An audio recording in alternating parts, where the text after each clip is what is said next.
आज 3 दिवसीय यात्रा पर भारत आएंगे जर्मन चांसलर शोल्ज। आईजीसी की करेंगे सह अध्यक्षता। चांसलर शोल्ज के साथ उनके मंत्रिमंडल के वरिष्ठ मंत्री और प्रधानमंत्री मोदी भी होंगे मौजूद।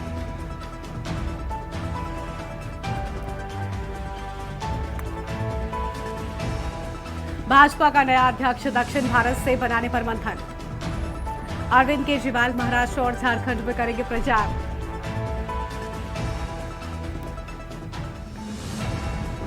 बढ़ते ऑनलाइन धोखाधड़ी पर शिकंजा कसेगा गृह मंत्रालय। राज्यों से खोले जाएंगे साइबर कमांडो की विशेष शाखाएं। भारतीय विमानन कंपनियों को 170 से अधिक फर्जी बम धमकियां मिली।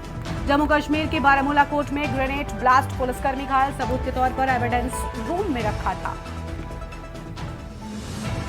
साइक्लोन दारा आज रात उड़ीसा से टकराएगा। तेज हवा और बारिश जारी। 300 उड़ानें, 552 ट्रेनें रद्द। बंगाल समेत 7 राज्यों पर पड़ा असर। आप देख रहे हैं के न्यूज, खबरों का सारथी। नमस्कार, देश की बात में आप सभी का स्वागत है। मैं हूं आपके साथ गरिमा वाजपेयी। बड़ी खबर से बुलेटिन की शुरुआत करते हैं। दिल्ली से बड़ी जानकारी आपको हम बताते हैं। उपचुनावों के लिए उम्मीदवारों की सूची जारी कर दी गई है। भाजपा ने अपने उम्मीदवारों की सूची जारी की है। राजस्थान और यूपी उपचुनावों के लिए सूची जारी किए जाने की बात सामने आई है और भाजपा ने अपने उम्मीदवारों की सूची जारी कर दी है। ये बड़ी खबर आपको हम बता दें। भाजपा ने अपने उम्मीदवारों की सूची जारी कर दी है। अहम खबर आपको हम बता रहे हैं। राजस्थान और यूपी उपचुनावों के लिए सूची जारी होने की बात सामने आई है।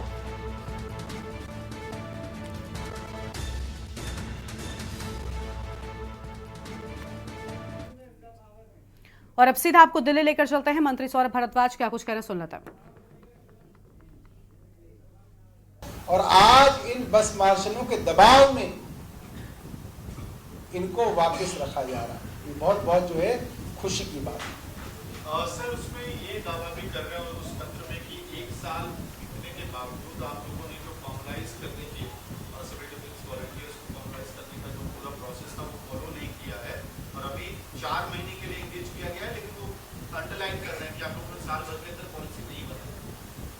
भाई पॉलिसी बनी हुई थी और तभी तो बस मार्शल एंगेज थे। इतने सालों से बस मार्शल तनख्वाह पा रहे थे, अपना काम कर रहे थे, एक व्यवस्था चल रही थी। उस व्यवस्था को किसने बंद किया? इनके डिविजनल कमिश्नर अश्विनी कुमार ने और उस वक्त के ट्रांसपोर्ट कमिश्नर आशीष कुंद्रा ने। इन लोगों ने फाइल पे लिखा कि ये गैर कानूनी है। क्या एक्शन लिया एसडी साहब ने इन दोनों के खिलाफ? अश्विनी कुमार को तो कमिश्नर बना दिया, एमसीडी का प्रमोशन कर दिया और आशीष कुंद्रा को ट्रांसपोर्ट कमिश्नर से हटा के अपना खुद का प्रिंसिपल सेक्रेटरी बना लिया। इसका मतलब तो दोनों अफसर एलजी साहब के खास हैं, केंद्र सरकार के खास हैं। अगर इन अफसरों ने इतने अच्छे काम करने वाले सिविल डिफेंस वॉलंटियर्स के पेट पे लात मारी है तो इन दोनों को बर्खास्त करे एलजी और केंद्र सरकार। क्यों नहीं बर्खास्त किया गया? मगर केंद्र सरकार ने तो इन दोनों अफसरों को प्रमोशन दे दिया। इसका मतलब जो षड्यंत्र था, जो तनख्वाह रोकने का षड्यंत्र था, नौकरी से निकालने का षड्यंत्र था, ये कहना कि अब बसों के अंदर पैनिक बटन लग गए हैं, सीसीटीवी कैमरे लग गए हैं, इन बस मार्शल्स की जरूरत नहीं है, ये कहने वाले अफसर आशीष कुंद्रा क्यों आज एलजी साहब के प्रिंसिपल सेक्रेटरी बन गए हैं? उनको तो निकाल के बर्खास्त कर देना चाहिए था। तो षड्यंत्र जिन अफसरों से कराया, वो षड्यंत्र करने वाले अफसर केंद्र सरकार के खास अफसर हैं और इसके प्रत्यक्ष तो प्रमाण की कोई आवश्यकता ही नहीं है। आपके सामने है।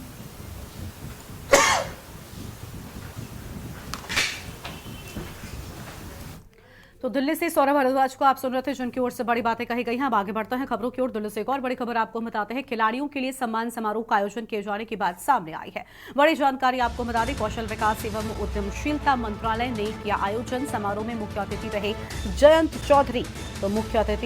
चौधरी और आपको बता दें कि कौशल विकास एवं उद्यमशीलता मंत्रालय के मंत्री हैं। पैरालंपिक में मेडल जीतने वाले खिलाड़ियों का सम्मान, पैरालंपिक खिलाड़ियों को अंग वस्त्र देकर सम्मानित किया है।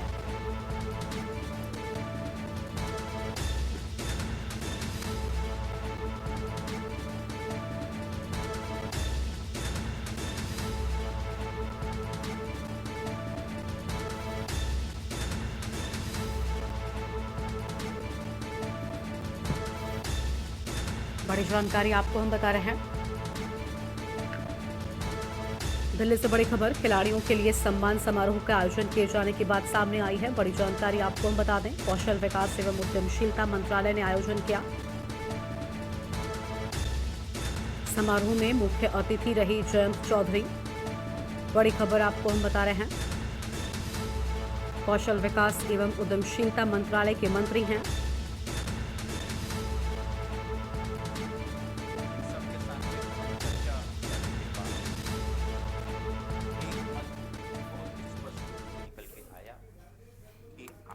और एक बार फिर से दिल्ली चलते हैं, कांग्रेस की प्रेस कॉन्फ्रेंस से आपको तस्वीरें दिखाते हैं।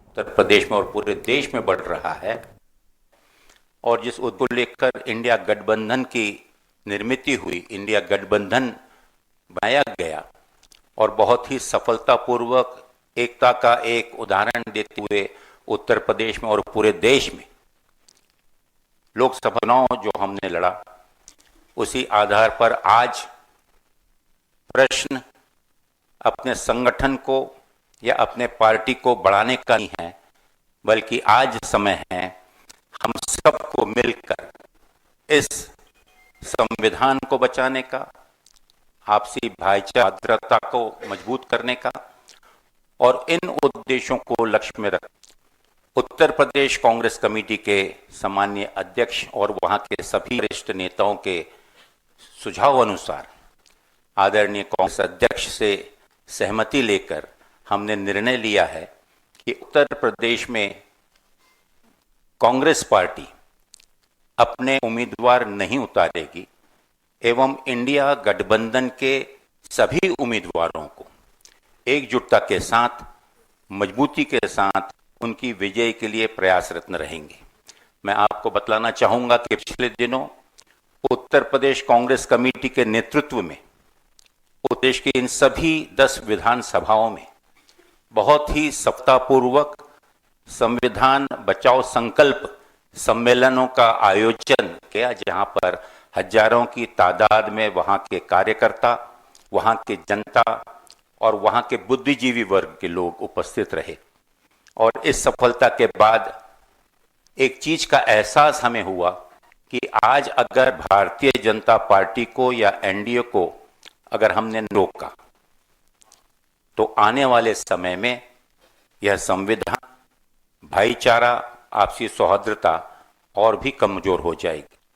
और इन्हीं चीजों को लक्ष्य में रखते हुए, जबकि उत्तर प्रदेश कांग्रेस कमेटी ने इन 10 चुनावों में बहुत ही साहसिक शुरुआत करते हुए और लोकसभा चुनाव के नतीजों को मद्देनजर रखते हुए उत्तर प्रदेश के कांग्रेस के कार्यकर्ताओं ने एक संकल्प लिया है कि कोई भी स्थिति में भारतीय जनता पार्टी के उम्मीदवारों को कड़ी शिकस्त हमें देनी है, ताकि आने वाले 2027 के चुनाव पर इसका एक सकारात्मक परिणाम हो और संगठन को मजबूत करते हुए सशक्तिकरण के साथ हम 2027 के तैयारी में और मजबूती के साथ लगे।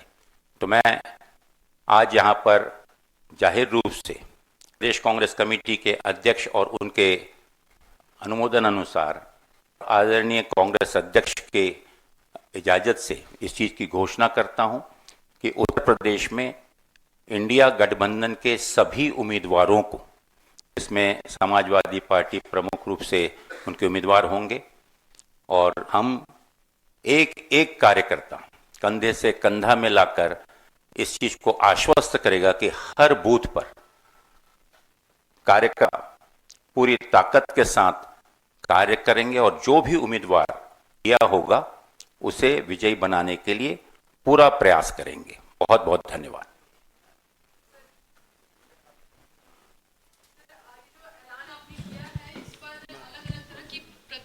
आ रही है आपकी अपनी ही पार्टी में। पहले आचार्य प्रमोद कृष्णम थे कांग्रेस में, उनका कहना है कि ये जो फैसला है कांग्रेस पार्टी का, इससे यही संदेश जाता है कि कांग्रेस पार्टी अपना झंडा और अपना कार्यालय उत्तर प्रदेश का जो है वो सपा को सौंप दे। अपने मूल्यों पर आप सपा को मजबूत करने का काम कर रहे हैं, क्या कहेंगे इस पर? आदरणीय प्रमोद आचार्य जी, इस वक्तव्य पे मैं आवश्यक नहीं समझता, क्योंकि बड़े बुद्धिजीवी हैं और एक राष्ट्रीय पार्टी अगर देश हित में, संविधान के हित में, भाईचारे के हित में और जिस प्रकार की अराजकता और गुंडा राज आज उत्तर प्रदेश में चल रहा है, अगर राजनीति को हम सामाजिकता से ऊपर अगर समझें, और मैं समझता हूं कि माननीय राहुल गांधी जी ने और आदरणीय मल्लिकार्जुन खड़गे जी ने ये जो संदेश है, ये संदेश एक सकारात्मक राजनीति की शुरुआत के ओर इशारा करता है, जहां पर राजनीति से उठकर इस देश की एकता, अखंडता, सौहार्दता, संविधान और हमारे हर वर्ग के लोगों का सम्मान, ये उसकी प्राथमिकता है। और जैसा मैंने कहा कि सीट आवश्यकता नहीं है, जीत आवश्यकता है, और वो जीत भारतीय जनता पार्टी को और एनडीए को परास्त करने की हमारी प्राथमिकता है। और उसके चलते हुए नीति के तहत आज आवश्यक है कि कांग्रेस पार्टी इस देश की प्रमुख विपक्षी दल होने के नाते अपने जिम्मेदारी का एहसास हमें है, और इसके चलते हुए बहुत ही उदारता के साथ हमने ये निर्णय लिया है कि समाजवादी पार्टी और जो भी इंडिया गठबंधन के उम्मीदवार दिए जाएंगे, उन्हें हम बिना किसी शर्त पूरी ताकत के साथ उसे विजयी बनाएंगे।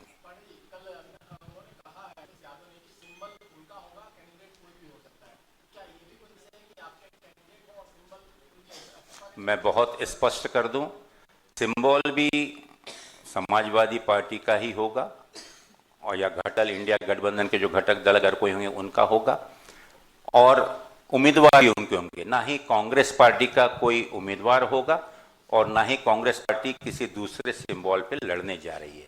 बिना किसी शर्त के हमें समाज के हित में एक सकारात्मक मजबूत राजनीति के हुए माननीय राहुल गांधी जी और आदरणीय मल्लिकार्जुन खड़गे जी और हमारी नेता आदरणीय प्रियंका गांधी जी के निर्देशानुसार और जिस भावना के चलते हुए पिछले दिनों 10,700 किलोमीटर से भी ज्यादा की यात्रा इस देश को जोड़ने और लोगों के बीच एक प्रेम का संदेश देने का जो त्याग तपस्या आदरणीय राहुल गांधी जी की, वो सिर्फ शाब्दिक रूप से नहीं, उन्होंने कर दिखलाई।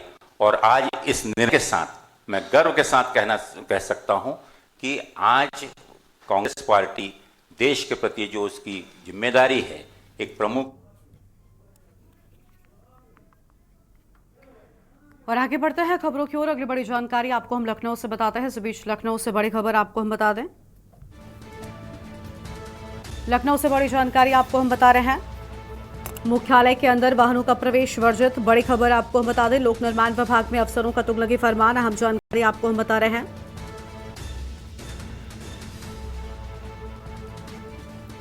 मुख्यालय के अंदर वाहनों का प्रवेश वर्जित। बड़ी जानकारी आपको हम बता रहे हैं। एएनसी विभागाध्यक्ष एक चीफ के अलावा सारे अफसर प्रतिबंधित। ये बड़ी खबर आपको हम बता दें। सांसद विधायक के गाड़ियों के प्रवेश पर भी प्रतिबंध लगा है। यह अहम जानकारी आपको हम बता रहे हैं।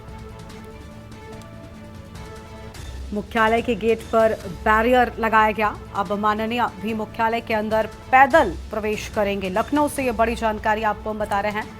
सपा के एक पूर्व मंत्री के करीबी ने जारी कराया फरमान। अहम खबर आपको हम बता दें, हाल ही में उसे दिया गया था एक अतिरिक्त कार्यभार। बड़ी जानकारी आपको हम बता रहे हैं। हाल ही में उसे दिया गया था एक अतिरिक्त कार्यभार। बड़ी खबर आपको हम बता रहे हैं। बड़ी जानकारी आपको हम बता रहे हैं। बौखलाए साहब ने मुख्यालय में प्रवेश पर ही रोक लगा दी है।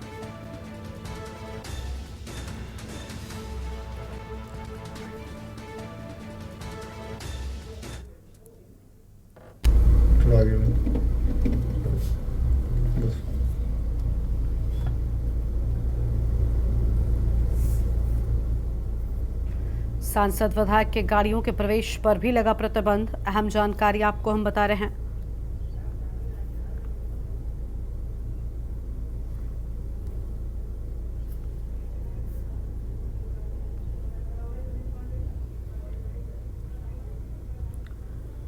एएनसी विभागाध्यक्ष और एक चीफ के अलावा सारे अफसर प्रतिबंधित। ये बड़ी जानकारी आपको हम बता रहे हैं।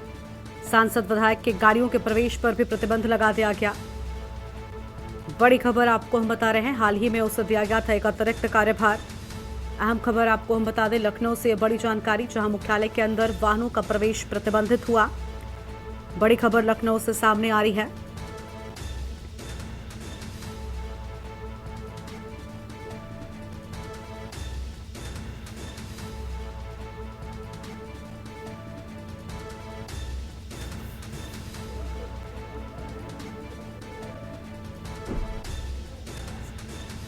मुख्यालय के अंदर वाहनों का प्रवेश प्रतिबंधित।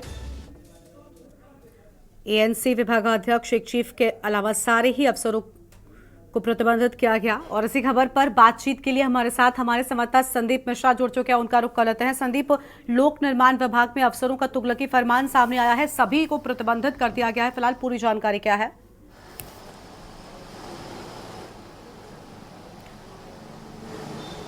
देखिए गरिमा, बिल्कुल बता दें कि जिस तरीके से लोक निर्माण विभाग के एक अफसर हैं जिनका तल्लुगी फरमान जो है वो जारी किया गया है, वो हम वहीं पे हैं लोक निर्माण विभाग में। हमारे पीछे जो तस्वीरें हैं देख सकते हैं कि ये यहाँ पर से प्रतिबंध लगा दिया गया है और इसके आगे किसी भी वाहन का जाना प्रवेश जाना वर्जित कर दिया है, क्योंकि अभी हाल ही में एक डबल चार्ज मिला है एक अफसर को। उनकी ये फरमान है, इसके यहाँ पर सिर्फ चीफ और एएनसी के अलावा इसके आगे कोई भी वाहन गाड़ी जो है नहीं जा सकती है। जो कि अगर इनकी विभाग की अगर हम पार्किंग की अगर बात करें तो पार्किंग बहुत छोटी सी पार्किंग है जो कि कुछ ही घंटे में फुल हो जाती है। तो ये माना जाता है कि इस तरीके से जो तुल्लगी फरमान है वो साफ तौर पे देखने को मिल रहा है, क्योंकि जिस तरीके से अगर हम इस साहब की बात करें तो जो तैनात हुए हैं नए अतिरिक्त भार इनको मिला हुआ है और ये आरएन सिंह हैं और इनके जो भार मिला हुआ है इनकी वजह की ने ही ये पूरे जो है यहाँ पर जो है एक फरमान जारी कर दिया है। अगर किसी अशासी अभियंता को या किसी अधीक्षण अभियंता को अगर मुख्यालय के अंदर भी अगर प्रवेश करना है या जाना है तो उसको इसके आगे नहीं जाने को मिलेगा। मतलब यानी कि ये बैरिकेडिंग लगाई गई है या अगर कोई मान्यवर है तो वो भी इसके अंदर जो है वो नहीं जा सकता है। तो साफ तौर पे चाहे विधायक हो या सांसद हो, किसी को भी इसके अंदर एंट्री जाने की अनुमति जो है वो विभाग के माध्यम से नहीं दी जाती है।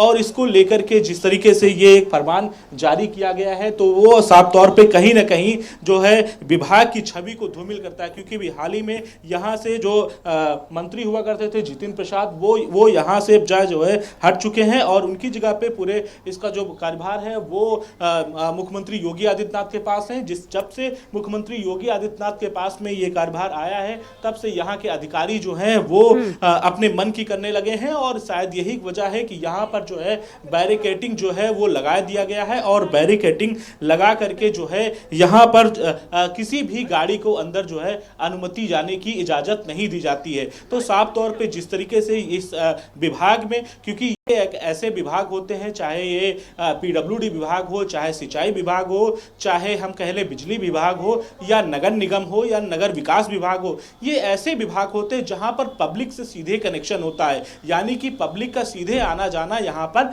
लगा रहता है। लेकिन कहीं ना कहीं जिस तरीके से यहां पर पूरी तरीके से अब जो है प्रतिबंध लगा दिया गया है, अधिकारियों की तानाशाही चलने लगी है, इसको लेकर के के न्यूज लगातार इस खबर को दिखा रहा है कि आखिर जब पब्लिक ही यहां पर अपने काम कराने के लिए नहीं आ सकती है, पब्लिक अपनी शिकायत किसी प्रकार से नहीं दर्ज करा सकती है, तो निश्चित तौर पे ऐसी चीजों को लेकर के जिस तरीके से वाद विवाद खड़ा होता है तो वो साफ तौर पे देखने को मिल रहा है।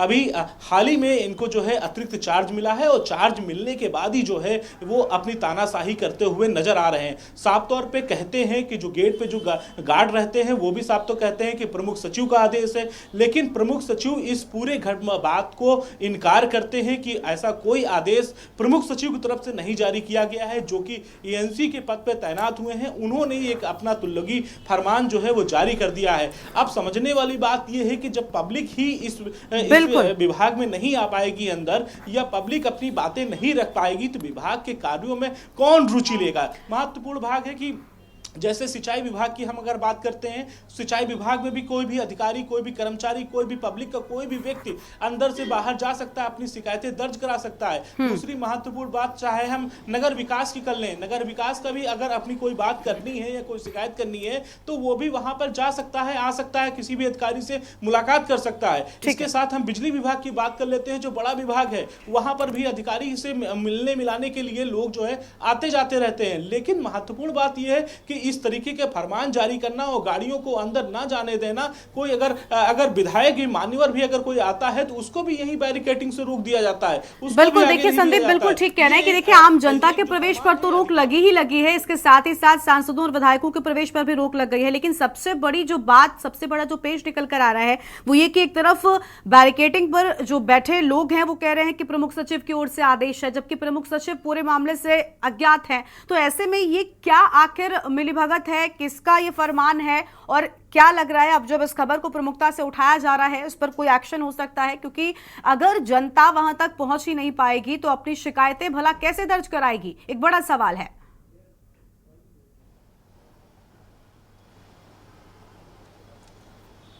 बिल्कुल निश्चित तौर पे कहा जा सकता है कि जो आम पब्लिक है वो भी इन बड़े विभागों से जो कहीं ना कहीं जुड़ाव रहता है, और ऐसे में इस जुड़ाव को, और फिर उसके बाद अगर मान्यवर किसी की शिकायत करने आते हैं, किसी के गाड़ी में अगर विधायक का पास लगा हो या विधायक अगर हो तो उनकी भी गाड़ी को प्रवेश नहीं मिलता है। शासीय अभियंता अपने यहाँ छोटे मोटे काम के लिए आना जाना होता है। अब जैसे ये गाड़ी आई है, देखिए गाड़ी रोड पर ही होते हुए वापस जा रही है, क्योंकि इस गाड़ी में विधायक का पास भी लगा हुआ है और मान्यवर किसी माननीय की गाड़ी है, तो उस गाड़ी को भी अंदर आने की अनुमति नहीं है। तो इस तरीके से फरमान जो है यहाँ पे विभाग की तरफ से जारी कर दिया गया है साफ तौर पे, क्योंकि कहीं ना कहीं जो पूर्व सपा सरकार में एक पूर्व मंत्री हुआ करते थे उनके करीबी बताए जाते हैं, और इसकी यही वजह है कि ये अफसर तानाशाही जो है अब वो लगातार इसमें जो है बढ़ती चली जा रही है, क्योंकि कहीं ना कहीं विभाग में जिस तरीके से इस तरीके के काम अब देखने को मिल रहे हैं, जब से जितिन प्रसाद के पास से चार्ज हटा है तब से ज्यादा देखने को मिल रहा है। और उसके साथ ही साथ जो राज्य मंत्री हैं ब्रजेश सिंह, उनके भी काफी ज्यादा करीबी माने जाते हैं, जिनका आदेश जारी किया गया है। तो ऐसे में कहीं ना कहीं विभाग की छवि को धूमिल करते हुए ये अधिकारी नजर आ रहे हैं, क्योंकि विधायकों को ना जाने देना या किसी माननीय को ना जाने देना, किसी सांसद को एंट्री ना देना, ये कहीं ना कहीं एक प्रश्न चिन्ह खड़ा करता है कि समाज में किस तरीके से ऐसे विभागों का मैसेज जो है वो जाता हुआ नजर आ रहा है। तो ये सारी चीजें जो है साफ तौर पर देखने को मिल सकती हैं। बिल्कुल, इस कदम से संदीप देखिए आम जनता और विभाग के बीच में एक बड़ी दूरी हो गई है, जो कहीं ना कहीं उनके कार्यों में भी देरी जरूर लेकर आएगी। बहुत शुक्रिया संदीप आपका हमारे साथ जुड़ने के लिए और अहम जानकारी के न्यूज इंडिया के दर्शकों के साथ में साझा करने के लिए। और इसी खबर पर और ज्यादा बातचीत के लिए हमारे साथ में मनीष पांडे जी जुड़ चुके हैं, रेजिडेंट एडिटर हैं। मनीष जी, इस फैसले को किस तरीके से आप देख रहे हैं? तुगलकी फरमान है, सांसद विधायक सभी की एंट्री पर प्रतिबंध है, लेकिन सबसे बड़ी बात कि आम जनता का जब संपर्क ही तोड़ दिया जाएगा तो भला समस्याएं कैसे पहुंचेंगी विभागों तक? गरिमा, हिंदी की एक कहावत है कि कभी अगर बंदर के हाथ में उस तरह मिल जाए जी तो बड़ी अलग तस्वीर होती है। ऐसा ही कुछ उदाहरण लोक निर्माण विभाग के अफसर प्रस्तुत कर रहे हैं।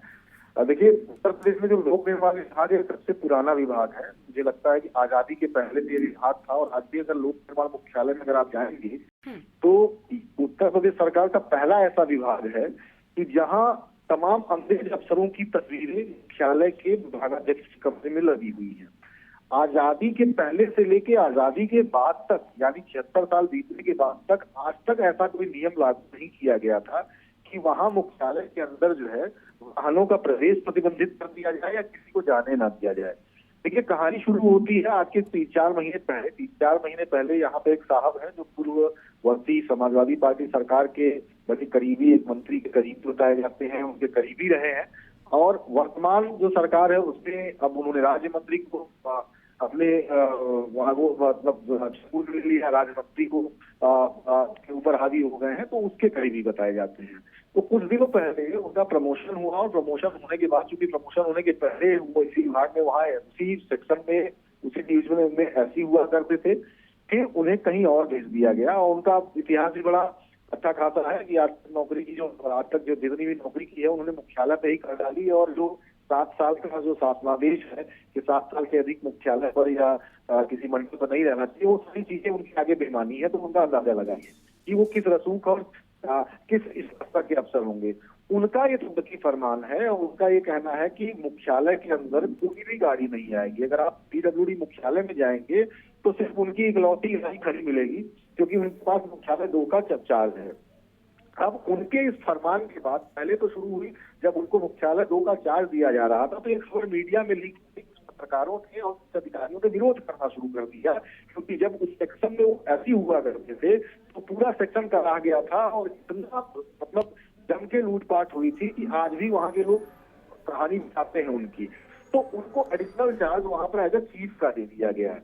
अब चीफ का चार्ज तो लेने में वो कामयाब रह गए, लेकिन उनके अंदर की जो कुंठा थी वो खत्म नहीं हुई। उनको ये लगा कि जिन लोगों ने मतलब ये कोशिश की कि हमें यहाँ का चार्ज न मिलना पड़े, अब हम उन लोगों का प्रवेश प्रतिबंधित कर देंगे, उन्हें मुख्यालय में घुसने ही नहीं देंगे, उन्हें पता ही नहीं चलेगा कि मुख्यालय में क्या हो रहा है।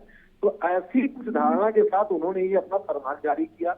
बाकायदे जो विभागाध्यक्ष है उनको भी भरोसे में लिया, जो प्रमुख सचिव उनको भी भरोसे में लिया। उसके अलावा पूर्व मंत्री का हाथ तो था ही पिछली सरकार के, वर्तमान सरकार के मंत्री का हाथ उनके ऊपर आ गया और उन्होंने फरमान जारी कर दिया। अब अंदाजा लगाइए कि जो गेट तस्वीर में अभी हमारे संवाददाता संदीप दिखा रहे थे, जो बैरियर लगाया गया है वो तो हाई सेंसिटिव जोन है, इमारतें हैं, जो लोक भवन है, जो विधानसभा है, जो बापू भवन है, वहां पर इस तरह की व्यवस्था है। वहां बैरियर लगे गए हैं कि उसके अंदर बाकी गाड़ियां नहीं जा सकती हैं, लेकिन वहां भी व्यवस्था बनाई गई है कि अगर सचिवालय पास है तो आपकी गाड़ी अंदर तक कोर्ट तक छोड़ के आएगी। लेकिन उत्तर प्रदेश सरकार के द्वारा जारी किया सचिवालय पास भी लोक निर्माण विभाग के लिए मायने हैं, उसका भी कोई मतलब नहीं है। अगर आपकी गाड़ी में सचिवालय का भी पास लगा हुआ है तो भी आपको उस गेट के अंदर आपका प्रवेश प्रतिबंधित है। मैंने खुद अपनी आंखों से देखा कि बहुत सारे माननीय जो क्षेत्र की समस्याओं को लेकर वहाँ संबंधित विभाग के HOD से या वहाँ जो टेक्निकल एडवाइजर हैं उनसे मिलने के लिए जाते हैं, अपने सड़कों की पैरवी करने जाते हैं, उन सबको गेट पर ही उतर के पैदल जाना पड़ता है। तो इस तरह की स्थिति है लोक निर्माण विभाग में। भगवान जाने ये स्थिति क्यों बनाई गई है, ऐसा क्यों किया गया है, जो वजह मुझे लोक निर्माण विभाग के सूत्रों से मिली है वो मैंने दर्शकों के सामने रखी। लेकिन जाहिर तौर पर ऐसे फरमानों से जो आम पब्लिक है उसके अंदर जो है एक तरह से सरकार के प्रति एक जनाक्रोश जन्म ले रहा है। जाहिर तौर पर जहाँ पहले बड़े आराम से लोग आते जाते थे वहां का प्रतिबंधित करना पब्लिक वर्क डिपार्टमेंट, आप समझिए कि डिपार्टमेंट का नाम है पब्लिक वर्क डिपार्टमेंट, लेकिन पहले तो वहाँ पब्लिक के एंट्री पर ही बैन लगाया गया। पहले तो ये कोशिश किया गया कि कोई पब्लिक का कोई आदमी अंदर जाएगा ही नहीं, लेकिन जब ये व्यवस्था शुरू की गई तो बड़ा विरोध हुआ, तो उसके बाद कहा ठीक है, उन्होंने फिर गाड़ियों को प्रतिबंधित कर दिया। तो अब ये स्थिति है कि अब लोक निर्माण विभाग विधानसभा और लोक भवन की तरह से एकदम बिल्कुल चाक बंद है और वहां पर आप समझिए कि IAS और अफसरों से ज्यादा इम्पोर्टेंट बैठते हैं और उन्होंने अपनी ऐसी व्यवस्था कर रखी है जो आजादी के पहले से लेके आज तक ऐसी लागू नहीं की गई थी और इन तमाम व्यवस्थाओं से जो तमाम लोग हैं वो आहत हो रहे हैं। बिल्कुल, बहुत शुक्रिया आपका मनीष जी हमारे साथ जुड़ने के लिए और के न्यूज इंडिया के दर्शकों के साथ में हम जानकारी साझा करने के लिए। तो ये बड़ी खबर लखनऊ से आपको हम बता रहे हैं, जहां पर मुख्यालय के अंदर वाहनों का प्रवेश प्रतिबंधित कर दिया गया है। विधायकों और सांसदों के प्रवेश पर भी रोक की बात सामने आ रही है। एनसी विभागाध्यक्ष एक चीफ के अलावा सारे अफसर प्रतिबंधित कर दिए गए हैं। सांसद विधायक के गाड़ियों के प्रवेश पर भी प्रतिबंध लग गया है, जिसके बाद कई सारे सवाल खड़े हो रहे हैं। लखनऊ से बड़ी जानकारी, मुख्यालय के गेट पर बैरियर लगाकर रोक लगा दी गई है, जिसके बाद कई सारे सवाल खड़े हो रहे हैं। और एक छोटे से ब्रेक के लिए यहाँ पर रुकते हैं, जल्द लौटेंगे। ब्रेक के बाद एक बार फिर से आप सभी का स्वागत है। मैं हूं आपके साथ यशी शुक्ला और इसी बीच आपको यूपी उपचुनाव से जुड़ी बड़ी खबर बता देते हैं। यूपी उपचुनाव से जुड़ी बड़ी खबर, कांग्रेस उपचुनाव में नहीं उतारेगी प्रत्याशी। AICC प्रभारी अविनाश पांडे ने किया ऐलान। कांग्रेस उपचुनाव में नहीं उतारेगी प्रत्याशी। यूपी उपचुनाव से जुड़ी ये बड़ी खबर आपको बता रहे हैं।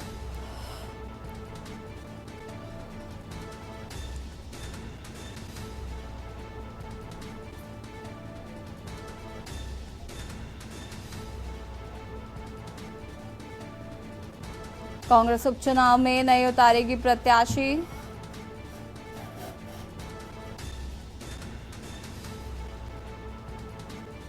समाजवादी पार्टी का साथ देगी कांग्रेस।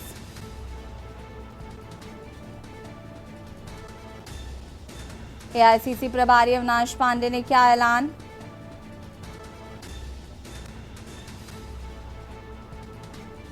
यूपी उपचुनाव से जुड़ी ये बड़ी खबर आपको बता रहे हैं।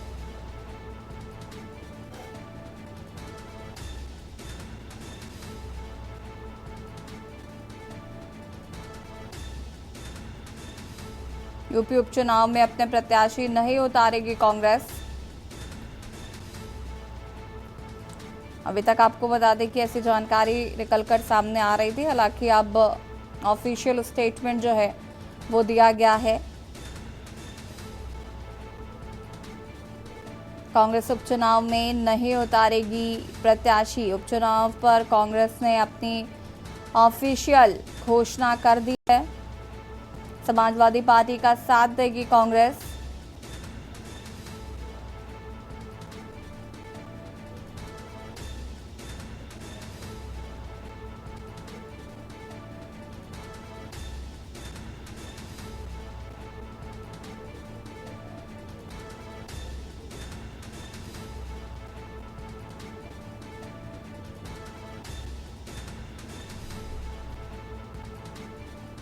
कांग्रेस उपचुनाव में नहीं उतारेगी प्रत्याशी।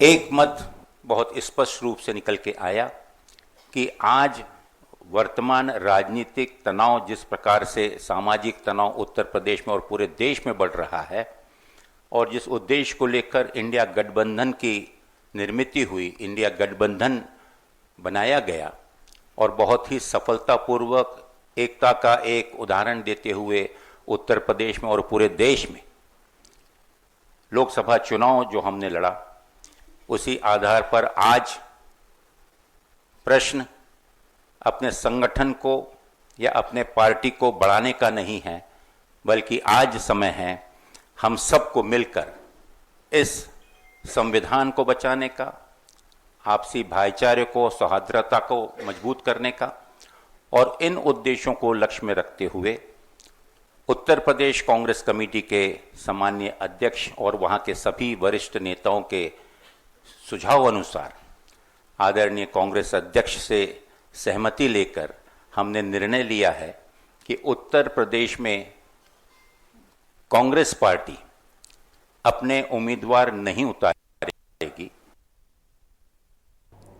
और दिल्ली से खबर आपको बता देते हैं, जहां पर झारखंड के दौरे पर असम मुख्यमंत्री हेमंत बिस्वा शर्मा का बड़ा बयान। हेमंत बिस्वा शर्मा ने राहुल गांधी पर बोला बड़ा हमला। मल्लिकार्जुन खड़गे के बहाने राहुल गांधी पर साधा निशाना। हमने देखा कि कांग्रेस के अंदर दलितों की जगह क्या है।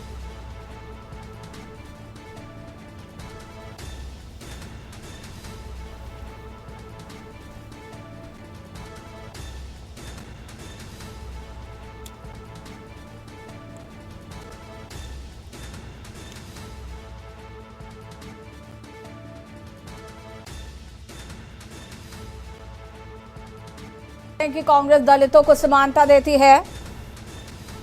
मल्लिकार्जुन खड़गे के बहाने राहुल गांधी पर साधा निशाना। उन्होंने कहा कि हमने देखा है कि कांग्रेस के अंदर दलितों की क्या समानता है, बाहर राहुल गांधी दिखाते हैं कि कांग्रेस दलितों की समानता देखती है। झारखंड के दौरे पर असम के मुख्यमंत्री हेमंत बिस्वा शर्मा का बड़ा बयान सामने आया।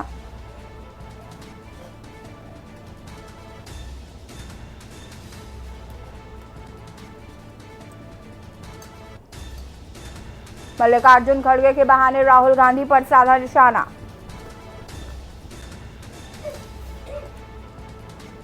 हेमंत बिस्वा शर्मा ने बड़ा हमला राहुल गांधी पर बोला।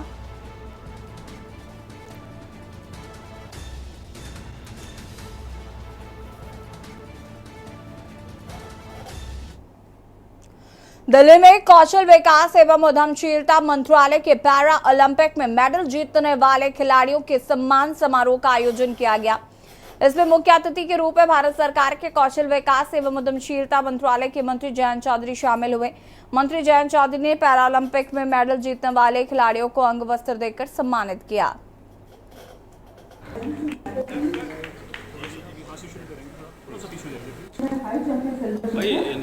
यहाँ पर माननीय मंत्री जी को PCI का जो टी-शर्ट है वो गिफ्ट किया। वाले मंत्री से निवेदन करेंगी कृपया। देश के युवाओं ने लियोन पेरिस फ्रांस में जाकर वर्ल्ड स्किल्स कंपटीशन में मेडल जीते हैं और प्रतिभागी हैं, उनका सम्मान किया गया है, उनको एक सहयोग राशि दी गई है। हम उम्मीद करते हैं कि जो चैंपियंस जीत के आए हैं उनसे प्रेरणा लेके अगली बार जो 2 साल बाद फिर वर्ल्ड स्किल्स होगा और बच्चे भाग लेंगे, सीखेंगे, अपने हुनर को और विकसित करेंगे। सर, अक्सर हमने देखा कि प्रधानमंत्री नरेंद्र मोदी भरे मन से आपकी तारीफ करते हैं। सूबे के मुखिया योगी आदित्यनाथ हैं, वो भी कई बार ऐसा कर चुके हैं। किस तरीके से देखते हैं सर भविष्य? नहीं, वो मेरी तारीफ नहीं, वो मंत्रालय का अच्छा काम है। ये मेरी नसीब में था कि हमारे बच्चों ने इतना अच्छा भाग लिया। मेरे इसमें कोई भूमिका, कोई योगदान नहीं है। बच्चों ने 1 साल से उन्होंने ट्रेनिंग करी, इंडिया स्किल्स में भाग लिया। हाँ, 2 साल बाद जो फिर से प्रतियोगिता होगी, हमें बहुत उम्मीद है। इस बार कंट्री का रैंक ओवरऑल विनिंग्स, मेडल्स और रिकग्निशन के हिसाब से 5th रहा। इतने देशों में 5वें स्थान पे आप आए हैं और अगली बार और बेहतर करेंगे। चंडीगढ़ में post graduate institute of medical education and research ने हाल ही में जो डेटा जारी किया उसके मुताबिक पाकिस्तान के पंजाब प्रांत में पराली जलाने का असर भारत में पड़ रहा है। देखिए रिपोर्ट। चंडीगढ़ में post graduate institute of medical education and research हाल ही में जो डेटा जारी किया है, पाकिस्तान के पंजाब प्रांत में पराली का असर भारत में पड़ रहा है। अगर हम देखें तो जो पंजाब है, जैसे लाहौर, बहावलपुर और गुजरावाल, इनमें जो केसेस हैं वो ज्यादा हैं then compare to Indian Punjab. तो वहाँ पर भी सेम एग्रीकल्चर पैटर्न है।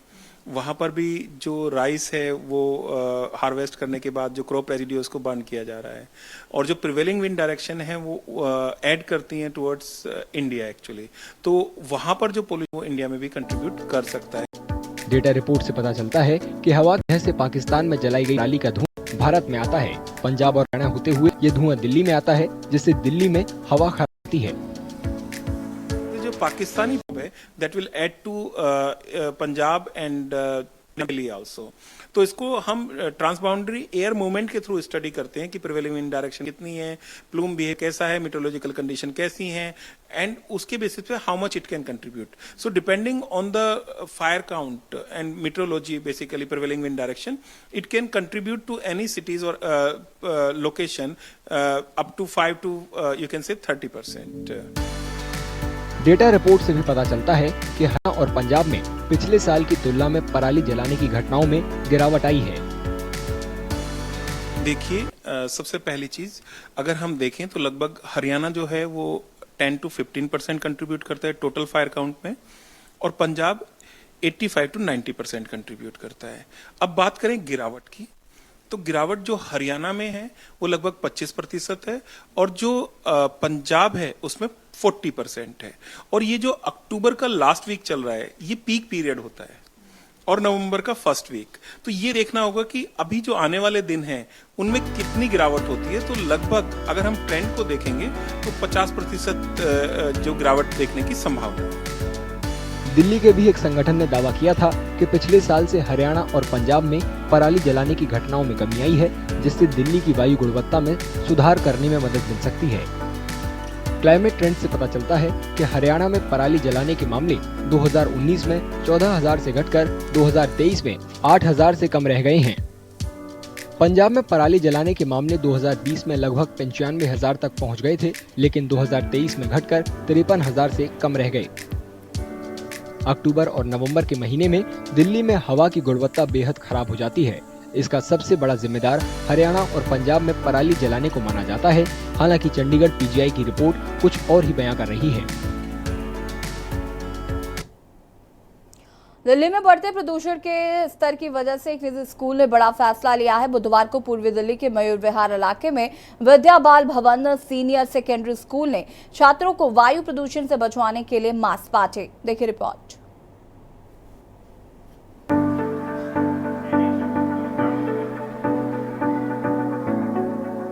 दिल्ली में बढ़ते प्रदूषण के स्तर की वजह से एक निजी स्कूल ने बड़ा फैसला लिया है।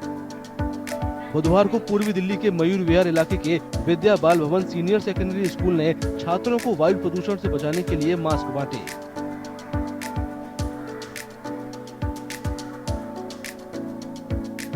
एक तरफ पॉल्यूशन हमारे सामने चैलेंज आया हुआ है स्कूल के सामने, दूसरी तरफ मौसम चेंज हो रहा है, बच्चों को कोल्ड और कफ भी हो रहा है, तीसरा क्योंकि एक साथ मौसम को चेंज होने के बाद एनवायरनमेंट में भी थोड़ा सा चेंज आ गया है कि सुबह सुबह बच्चों को सर्दी लग रही है, बीच में उन्हें थोड़ा गर्मी महसूस हो रही है। उन सब चीज़ों को ध्यान में रखते हुए हम बहुत सारे स्टेप ले रहे हैं। अभी जैसे क्लासों के पंखे हैं वो स्पीड उनकी कम करा दी गई है। दूसरा, अभी पॉल्यूशन को लेके जैसी ग्रेप 2 लागू हुआ, हमने फटाफट एक मीटिंग कॉल की अपनी मैनेजमेंट की। उस मैनेजमेंट की मीटिंग में हमने डिसाइड किया कि छोटे बच्चों को मास्क जो है अब दे दिए जाएं। बच्चों को प्रदूषण से होने वाले नुकसान के बारे में भी बताया गया। इसके अलावा मास्क को सही तरीके से पहनने का तरीका भी बच्चों को सिखाया गया। We are wearing this mask for our safety and other safety around us, other people's safeties around us. Sir gifted this for me and I will wear it always. Okay. So what is the purpose? Why mask is necessary these days? If sometimes pollution comes, so we wear the mask so we don't get any cough or virus.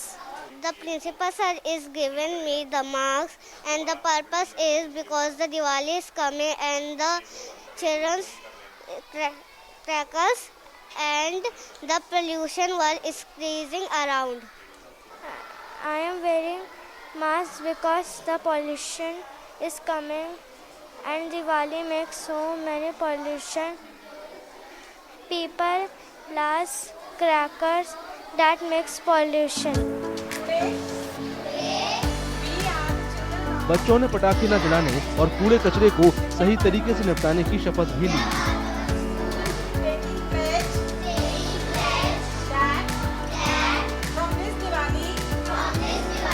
We don't use crackers because crackers is not good for us. बच्चों की सुरक्षा के लिए class के अंदर पर्दे भी लगाए गए हैं ताकि वायु प्रदूषण का बुरा असर बच्चों पर न पड़े। सुबह बच्चों को पीटी एक्सरसाइज करा रहे हैं जिससे कि उनकी इम्यूनिटी बढ़े, उनके अंदर एक अच्छा सा उनका इम्प्रूवमेंट हो जाए। बच्चों को सुबह के लिए बोल रहे हैं कि वो सुबह हैवी नाश्ता करके आएँ जिससे कि उनका जो स्वास्थ्य है वो अच्छे से बना रहे।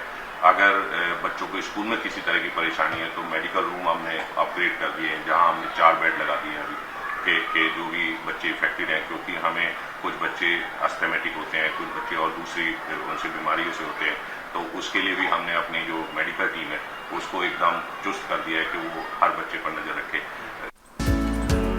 दिल्ली एनसीआर में बेहद खराब हवा की वजह से वायु गुणवत्ता प्रबंधन आयोग ने ग्रेप 2 के नियम लागू कर दिए हैं। हालात नहीं सुधरने पर ग्रेप 4 के नियम लागू करने पड़ेंगे, जिसमें स्कूल भी बंद कर दिए जाते हैं।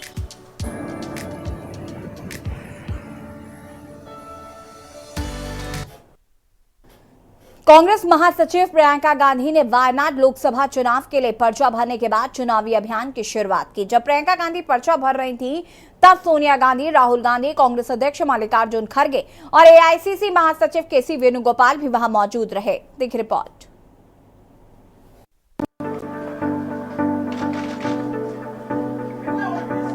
कांग्रेस महासचिव प्रियंका गांधी ने वायनाड लोकसभा उपचुनाव के लिए पर्चा भरने के बाद चुनावी अभियान की शुरुआत की। जब प्रियंका गांधी पर्चा भर रही थी तब सोनिया गांधी, राहुल गांधी, कांग्रेस अध्यक्ष मल्लिकार्जुन खड़गे और एआईसीसी महासचिव केसी वेणुगोपाल भी वहां मौजूद रहे। कलेक्ट्रेट में प्रियंका के पति रॉबर्ट वाड्रा और उनका बेटा भी था।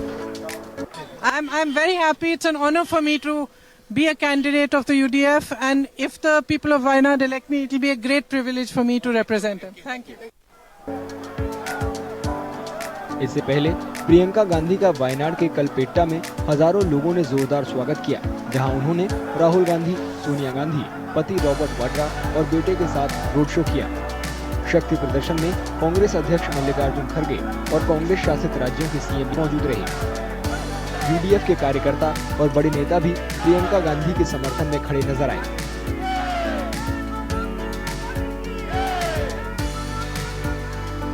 Priyanka Gandhi will win more than 5 lakh votes. Sure. Priyanka Gandhi and Nehru family living my heart or heart. We are always loving the Nehru family. Nehru family is the build up the countries. India is country build up Nehru family. Everybody know that, sir. अभी बहुत proud है, क्यों मालूम है, ये पहले बार इधर आ गया, फिर 5 लाख का ऊपर वो जीत हो जाएगा इंशाल्लाह। ज्यादा भी आ जाएगा, राहुल गांधी को ज्यादा भी हम लोग ये देगा उसको। राहुल गांधी जी ने ये सीट छोड़ दिया था, अब उनकी बहन लड़ी है, तो नहीं वो बात छोड़ दो, हम लोग को मालूम है राहुल गांधी और ये प्रियंका गांधी सब हम लोग को भाई बहन है, इसलिए हम लोग को बहुत खुशी में है। अभी इस्तीफा देने के बाद कोई भी आ जाएगा तो राहुल जी और प्रियंका जी कोई भी आएगा तो उसको फैमिली से का प्रॉब्लम नहीं है, वो हम इसको पीछे करेंगे। हमारा मट्टी में हमारा खून में इंडियन नेशनल कांग्रेस है, इंडियन नेशनल कांग्रेस का मट्टी खाकर छाती में काम कर रहा हूँ। इस इंडियन नेशनल कांग्रेस है, इसका कोई ग्रुप नहीं है, कोई भी नहीं है, किसी को गठबंधन को हम कुछ ही पहुंचा नहीं है। हम आगे जाएंगे जीतने के लिए, हमेशा करो और मरो। रोड शो जैसे जैसे आगे बढ़ा, प्रियंका गांधी के समर्थन में हजारों लोग खड़े नजर आए। इसी रोड शो के दौरान यूडीएफ के समर्थन में हेडबैंड पहनी एक छोटी लड़की को भी प्रियंका गांधी ने अपनी बस में बैठाया।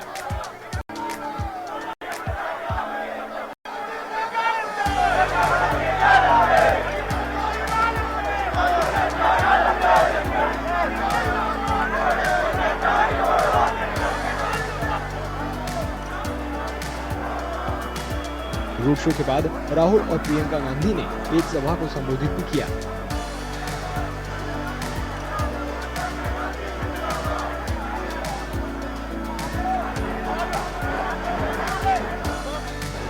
It is my honor to represent you.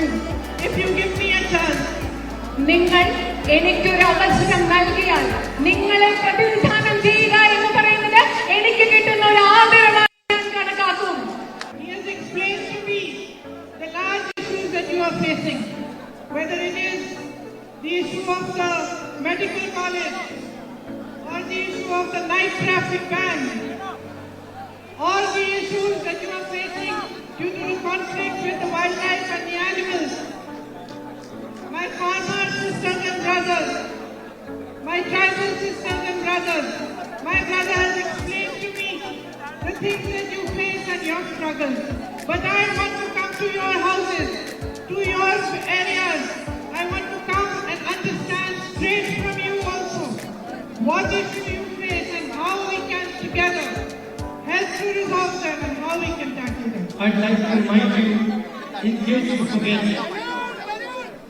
that Wayanad is the only constituency in the country that has 2 members of parliament. അതുകൊണ്ട് നിങ്ങൾ മറന്നു പോവുകയാണെങ്കിൽ നിങ്ങളെ ഒരു കാര്യം ഓർമ്മിപ്പിക്കാൻ ഞാൻ ആഗ്രഹിക്കുന്നു. വയനാട് ഈ രാജ്യത്തെ ഒരേ ഒരു നിയോജക മണ്ഡലമാണ്. അതിന് 2 ജനപ്രതിനിധികൾ ഇന്ത്യൻ പാർലമെന്റിലുള്ള ഒരേ ഒരു നിയോജക മണ്ഡലം. One is the official member of parliament and the other is the unofficial member of parliament. അതിൽ ഈ 2 ജനപ്രതിനിധികൾ ഒരാളെന്ന് പറയുന്നത് വയനാടിന്റെ ഔദ്യോഗിക പ്രതിനിധിയാണ് ഇന്ത്യൻ പാർലമെന്റിൽ. രണ്ടാമത്തെ ആൾ വയനാടിന്റെ അനൗദ്യോഗിക പ്രതിനിധിയായി ഇന്ത്യൻ പാർലമെന്റിൽ ഉണ്ടാവും. And they will both work together to protect the interests of the people of Wayanad. I ask the people of Wayanad, in fact I request the people of Wayanad that look after my sister and protect my sister. Priyanka ने कहा कि वायनाड से चुनाव लड़ने का मौका मिलना उनके लिए सम्मान की बात है। प्रियंका गांधी ने ये भी कहा कि वायनाड में लैंडस्लाइड हुआ था, तब जिस तरह से लोगों ने हिम्मत दिखाई थी उससे वो काफी प्रभावित। और अब आपको पीलीभीत से खबर बता देते हैं, जहां पर मामूली कहासुनी के बाद महिला की हत्या, लाठी डंडों से पीटकर दबंगों ने बेरहमी से हत्या कर दी। अस्पताल ले जाते वक्त महिला ने तोड़ा दम।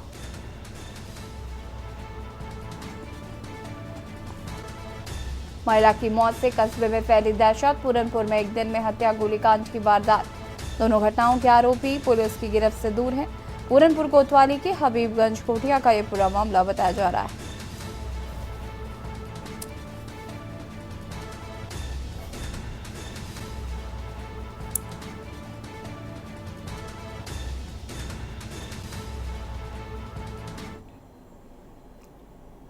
लखनऊ से खबर, जहां पर कल महाराजगंज दौरे पर रहेंगे मुख्यमंत्री योगी आदित्यनाथ।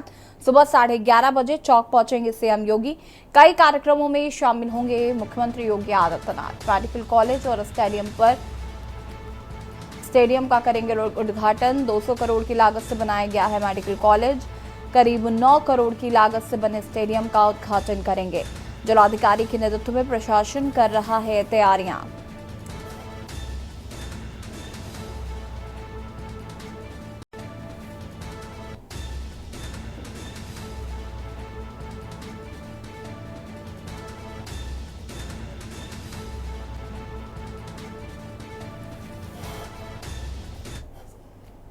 लखनऊ से खबर, जहां पर रन फॉर यूनिटी कार्यक्रम का आयोजन किया गया है। 29 अक्टूबर को कार्यक्रम का आयोजन किया गया।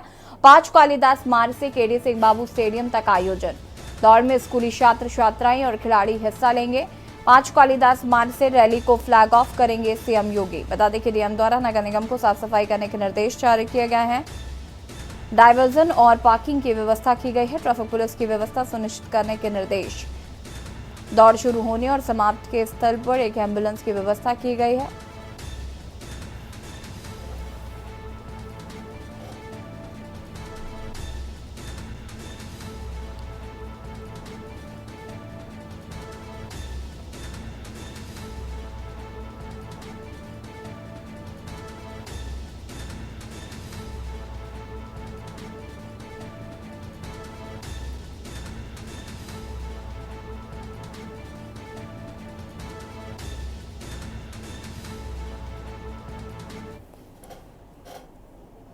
और देश की बात में फिलहाल इतना ही। देखते रहिए के न्यूज़ इंडिया। नमस्कार। आप देख रहे हैं के न्यूज़, खबरों का सारथी।